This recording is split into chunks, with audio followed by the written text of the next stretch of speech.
चोर चोरी से जाए पर हेरा फेरी से न जाए। यहाँ लूट को विकास का नाम दिया जा रहा है, या यूं कहिए कि विकास की आड़ में जबरदस्त लूट मचाई जा रही है।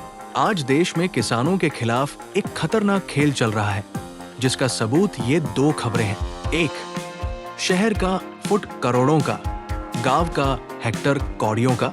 शहर के छोटे से प्लॉट में सिर्फ पैसों का हेरफेर होता है, फिर भी वो करोड़ों का बिकता है।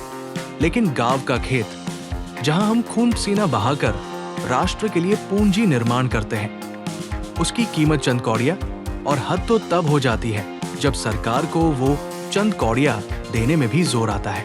सरकारी नियत के सबूत देखिए। सबूत एक जबरदस्ती कब्जा। पीपीपी मोड वाले प्रोजेक्ट्स के लिए अब किसानों की सहमति के बिना भी जमीन का अधिग्रहण किया जा सकेगा।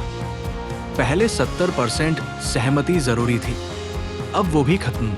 यानी आपकी जमीन, कॉरपोरेट का धंधा और आपकी रोजी रोटी की कोई कीमत नहीं। सबूत 2, मुआवजा देने में आनाकानी। राजस्थान में सरकार ने 10 बाईपास का काम सिर्फ इसलिए रोक दिया क्योंकि मुआवजे के कारण लागत 55% बढ़ गई। जब किसान को उसकी जमीन का सही पैसा देने की बारी आई तो सरकार ने हाथ खड़े कर दिए, और अब जमीन के बदले जमीन जो है ही नहीं, या टोल वसूली के रास्ते खोजे जा रहे हैं। निष्कर्ष साफ है, नियम कानूनों में बदलाव इसलिए किए जा रहे हैं ताकि गांव के प्राकृतिक संसाधनों को लूटकर कॉरपोरेट की तिजोरी भरी जा सके।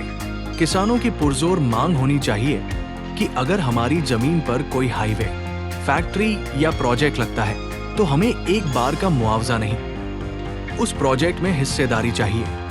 जमीन हमारी तो मुनाफा अकेले तुम्हारा कैसे? सत्ता, सरकार, नौकरशाह और समाज सेवियों पर संदेह कीजिए।